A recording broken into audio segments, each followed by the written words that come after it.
Ok, esta práctica está referida al movimiento parabólico. Corresponde a la práctica número 6 del Laboratorio de Física 1. Bien, en esta práctica vamos a comprobar experimentalmente las ecuaciones que utilizamos en el estudio del movimiento parabólico. También vamos a determinar la relación que existe entre el alcance horizontal y el ángulo de lanzamiento en un movimiento parabólico. Y determinaremos la relación que existe entre las distancias horizontales y verticales recorridas por una pelota o por una esfera cuando es lanzada horizontalmente. Como sabemos, el movimiento parabólico es una combinación de dos movimientos. Primero, su trayectoria describe una parábola. Se corresponde con una trayectoria ideal, en el caso de un proyectil, que se mueve en un medio donde no hay resistencia al avance del cuerpo y que está sujeto a un campo gravitacional uniforme. La trayectoria es una parábola y, como mencioné antes, es la combinación de dos movimientos, un movimiento horizontal y un movimiento vertical. Entonces, precisamente por ser la composición de dos movimientos rectilíneos, un movimiento horizontal rectilíneo uniforme y un movimiento vertical rectilíneo uniformemente acelerado, entonces pueden analizarse independientemente uno del otro. Entonces, cuando lanzamos un cuerpo con cierto ángulo de inclinación, en el caso del movimiento horizontal, ¿ok?, tengo un movimiento rectilíneo uniforme en X, por lo cual las ecuaciones para la componente horizontal válidas corresponden a las de un movimiento rectilíneo uniforme. Y para el caso del movimiento vertical, las ecuaciones corresponden a un movimiento, a un lanzamiento vertical hacia arriba, que es un movimiento rectilíneo uniformemente acelerado. Entonces son válidas las ecuaciones de un cuerpo que se mueve con movimiento rectilíneo uniformemente acelerado.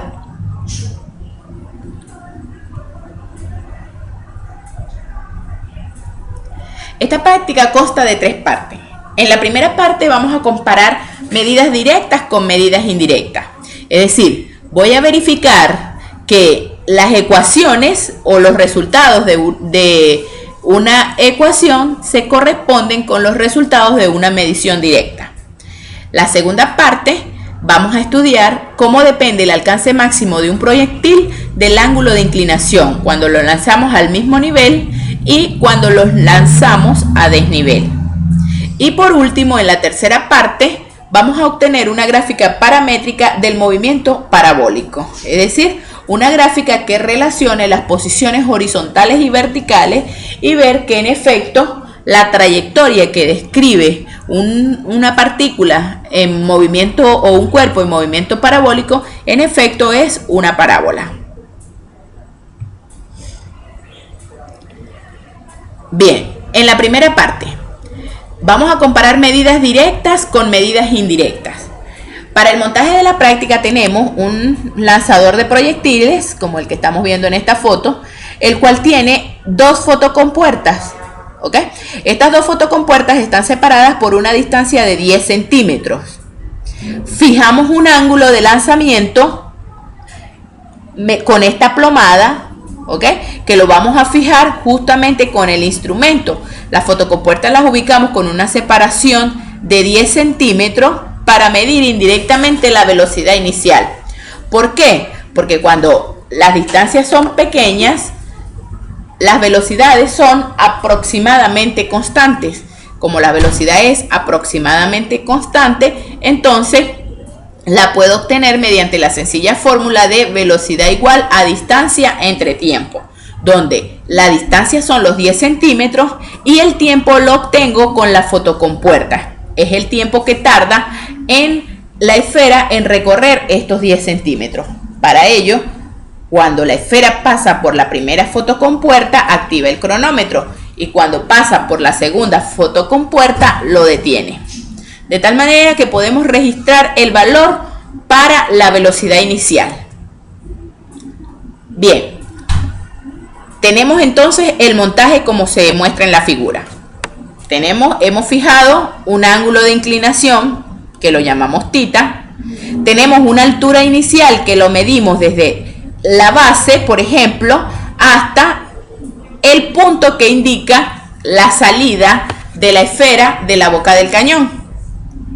Tenemos esa distancia que son 10 centímetros, de manera que esquemáticamente el movimiento que vamos a estudiar lo tenemos en esta figura. Fijamos nuestro sistema de referencia XY, ¿ok? Con el punto de origen acá. Ahora bien, teniendo esto, voy a tener una posición inicial que la determina la altura H inicial, ¿ok? Tenemos el ángulo de lanzamiento y tenemos que la altura final o la posición final va a ser 0, ¿ok? En el sistema de referencia que he fijado previamente. Entonces, esta velocidad inicial que la conocemos, ya que la medimos de manera indirecta anteriormente, la puedo descomponer en su componente horizontal y su componente vertical. La componente horizontal de la velocidad viene dada por la velocidad inicial por el coseno del ángulo y la componente vertical viene dada por la velocidad inicial por el seno del ángulo.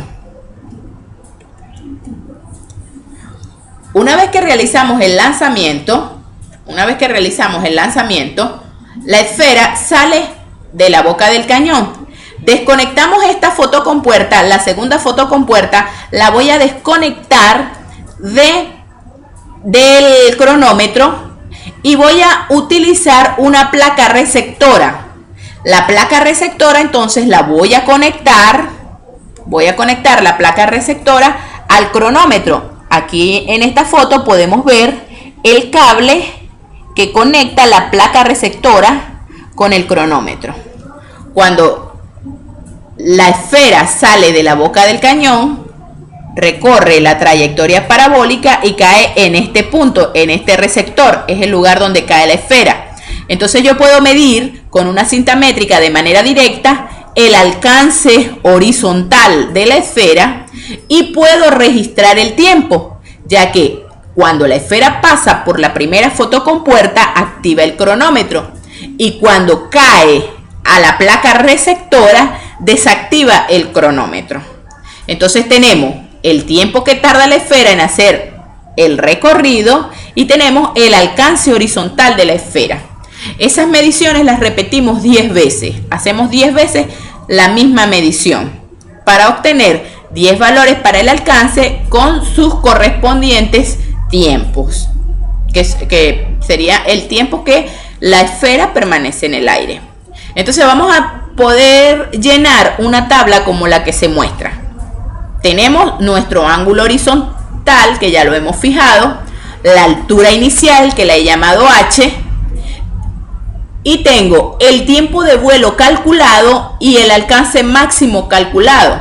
El tiempo de vuelo calculado, pues lo pueden obtener utilizando la ecuación correspondiente al movimiento parabólico. En este caso, la ecuación que debo usar es y igual a y sub 0 más velocidad inicial en y por tiempo menos gravedad por tiempo al cuadrado sobre 2. Y el alcance máximo calculado, como en el caso del movimiento horizontal se trata de un movimiento rectilíneo uniforme, entonces el alcance máximo sencillamente es x sub 0 más velocidad en x por el tiempo que el proyectil permanece en el aire, que es justamente el tiempo de vuelo calculado previamente. Y en esta tabla, en este caso, estos dos valores, el de esta casilla y el de esta casilla, los calculamos mediante una medición indirecta. Sin embargo, cada uno de estas casillas los llenamos de manera experimental con los resultados del procedimiento que se ha descrito anteriormente. Entonces, bien, aquí tenemos las ecuaciones, fíjense. Y menos y sub 0 igual a b sub 0 en y, aquí es b sub 0 y por tiempo menos gravedad por tiempo al cuadrado entre 2. Y el alcance máximo sería B sub 0x por el tiempo de vuelo. Podemos entonces obtener el alcance máximo y el tiempo de vuelo haciendo uso de las ecuaciones apropiadas. Entonces, podemos tener las mediciones indirectas mediante la fórmula y las mediciones directas las hemos obtenido con el experimento. Además, podemos calcular la velocidad de la esfera justo antes de golpear el suelo. En la segunda parte, esa es la primera parte, en la segunda parte vamos a estudiar cómo depende el alcance máximo de un proyectil, el alcance máximo horizontal de un proyectil con el ángulo de inclinación. Cuando lo lanzamos a nivel, fíjense, cuando lo lanzamos a nivel, el siguiente apple nos permite determinar cómo depende el alcance de su ángulo. Entonces ustedes pueden irse a esta dirección, e inmediatamente obtienen esta simulación donde pueden registrar distintos valores para la velocidad, pueden fijar una altura inicial, pueden fijar una velocidad inicial, pueden variar el ángulo de inclinación, mantener la masa y mantener la aceleración, pueden variar el ángulo de inclinación y obtener los distintos alcances, ¿ok? Obtener los distintos alcances horizontales. Entonces, este sería el experimento que vamos a hacer en clase, pero de manera virtual. En clase lo vamos a hacer, en el laboratorio lo vamos a hacer de manera real. Se dice que un lanzamiento es a nivel cuando la altura inicial del cuerpo coincide con la altura final del cuerpo.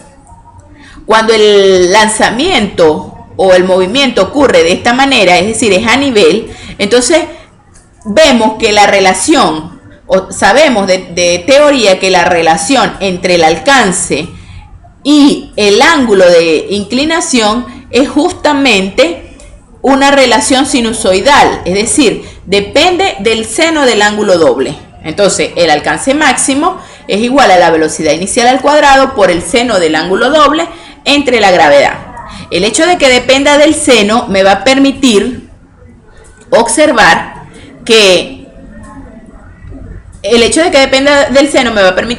que para dos valores, para dos alcances, yo puedo tener, es decir, para un mismo ángulo puedo obtener dos alcances.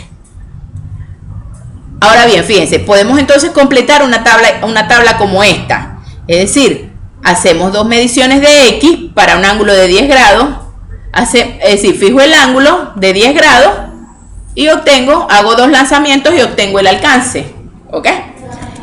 Fijo un ángulo de 15, hago los lanzamientos y obtengo el alcance. Y así sucesivamente voy a ir registrando para distintos ángulos, distintos alcances. Para lograr construir esta tabla basta con que yo mueva en el lanzador de proyectiles, voy a mover la boca del cañón y voy a fijar cada uno de los ángulos que me pide la tabla.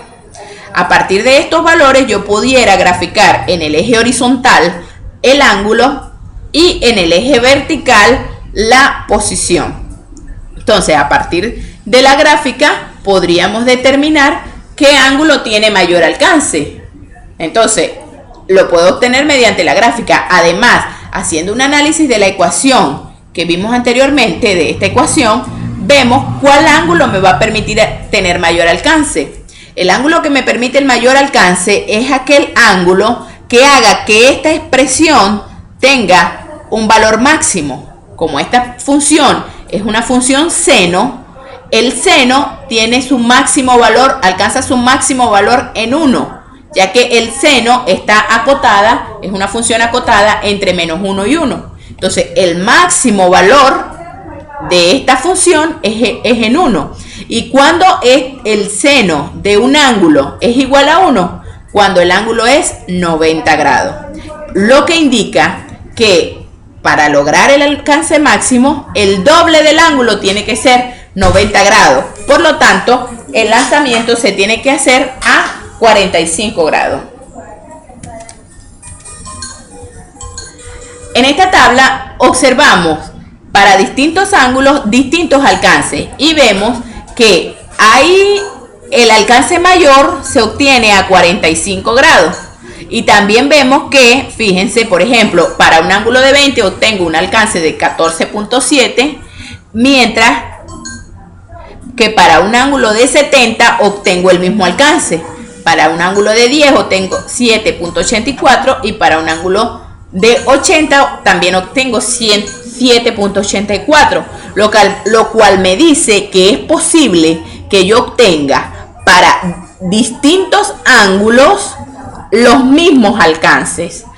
Ahora, ¿qué características cumplen esos ángulos? Si observamos con detalle la tabla, vemos que los ángulos que tienen el mismo alcance son ángulos complementarios, es decir, la suma de los dos es 90 grados. Aquí vemos la gráfica que corresponde, a la posición contra el ángulo. En efecto, como mencionábamos antes, es una función seno. Como solamente tengo valores que están variando desde 0 hasta 90, por supuesto, es solamente esa rama de la función seno.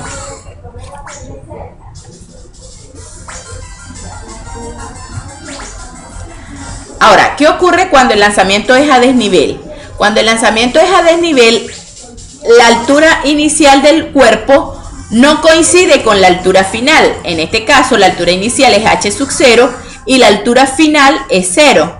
Entonces, vamos a repetir el procedimiento anterior, pero con el equipo a desnivel. Es decir, yo no voy a tratar de hacer coincidir la altura inicial con la altura final.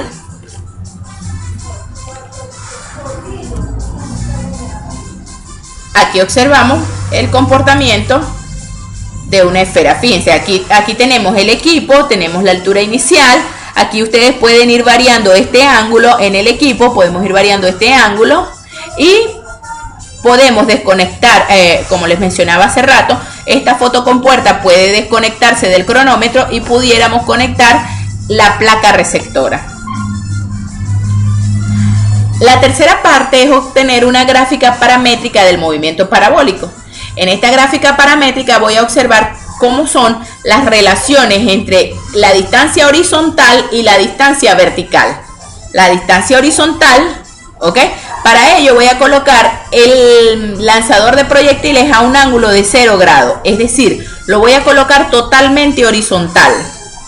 Entonces voy a ver cómo depende la distancia, cómo es la relación entre la distancia horizontal y la distancia vertical. Entonces, para ello hago varias mediciones de la distancia horizontal y varias mediciones de la distancia vertical.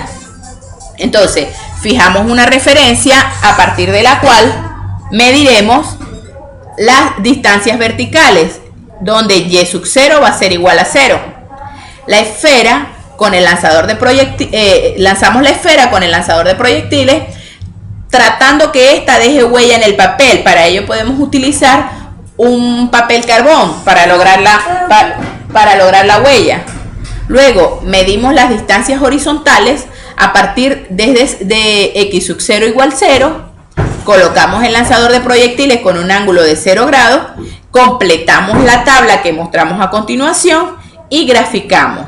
Evidentemente la gráfica posición horizontal contra posición vertical me debe dar la trayectoria de la parábola. Se trata de una gráfica paramétrica, ya que me da información acerca de cómo es la trayectoria de la parábola, de la partícula.